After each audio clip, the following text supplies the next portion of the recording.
Baik, Assalamualaikum warahmatullahi wabarakatuh. Waalaikumsalam warahmatullahi wabarakatuh.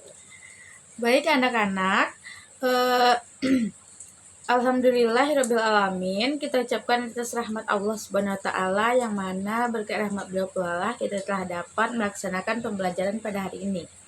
Baik, Ibu akan melanjutkan materi fikih kita yaitu tentang taharah. Apakah kalian tahu apa itu taharah? Tidak, Bu.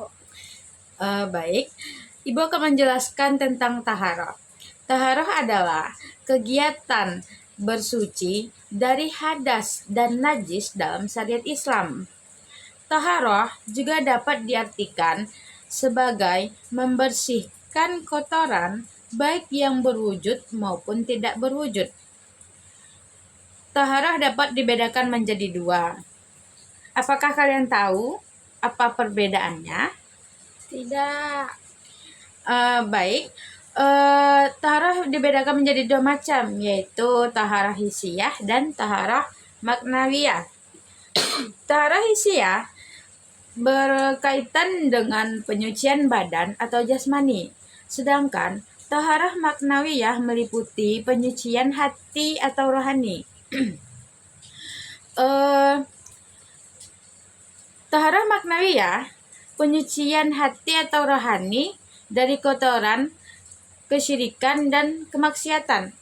Cara menyucikan jiwa ini dapat dilakukan dengan bertaubat, bertauhid, dan beramal soleh. Selanjutnya yaitu taharah hissiyah. Taharah hissiyah yaitu penyucian badan atau jasmani dari hadas dan najis. Cara bersuci fisik ini bisa dilakukan dengan berwudu, mandi, dan tayamum. Baiklah, anak-anak, selanjutnya tata cara taharah. Tata cara taharah terbagi menjadi dua, yaitu bersuci dari najis dan hadas, dan bersuci dari hadas dilakukan dengan wudu atau hadas kecil, dan mandi wajib atas hadas besar. Sementara itu, bersuci dari najis dilakukan dengan berbagai cara tergantung dengan tingkat najis beratnya. Sedangkan ada juga najis ringan dan sedang, di mana taharah secara umum dapat dilakukan dengan empat cara, yaitu 1. Membersihkan lahir dari hadas, najis, dan kelebihan-kelebihan yang ada dalam badan. Yang kedua, membersihkan anggota badan dari dosa-dosa. Yang ketiga, membersihkan hati dan akhlak tercela. Dan yang keempat, membersihkan hati dari selain Allah. Baik, selanjutnya, Ibu akan melanjutkan tentang apa sih manfaat dari hikmah taharah ini. Ada banyak manfaat dan hikmah yang menegaskan pentingnya taharah. Setidaknya ada 4 hikmah dan manfaat taharah, sebagaimana disarikan dari kitab Al-Fiqih Al-Mahadz Alamal Hasbi Imam Asy-Syafi'i, karya Musafa Al-Kim, Musafa Al-Bugho, dan Ali Asy'arbaji.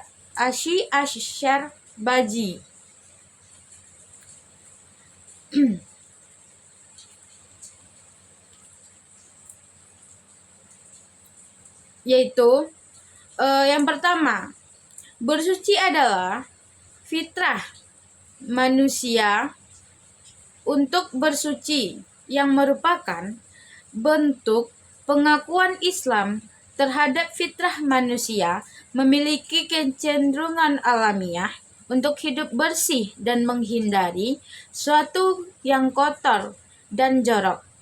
Karena Islam adalah agama fitrah, ia pun memerintahkan hal-hal yang selaras dengan fitrah manusia. Yang kedua, menjaga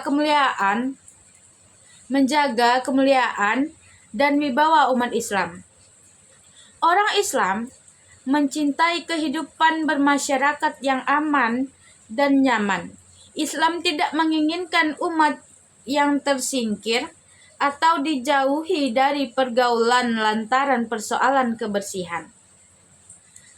Seriusnya, Islam soal perintah bersuci ini menunjukkan komitmennya agar yang tinggi akan kemuliaan pada pemeluknya.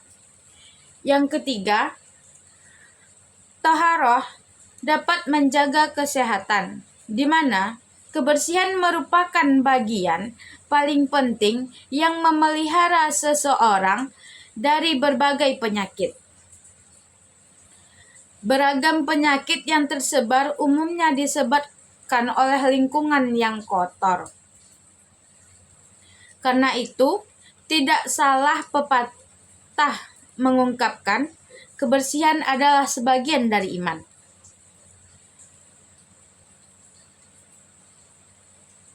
Karena itu, anjuran untuk membersihkan badan, membasuh wajah dan kedua tangan, hidung dan kedua kaki berkali-kali dengan sabun setiap hari relevan dengan kondisi dan aktivitas manusia, sebab anggota-anggota itu termasuk yang paling sering terpapar kotoran.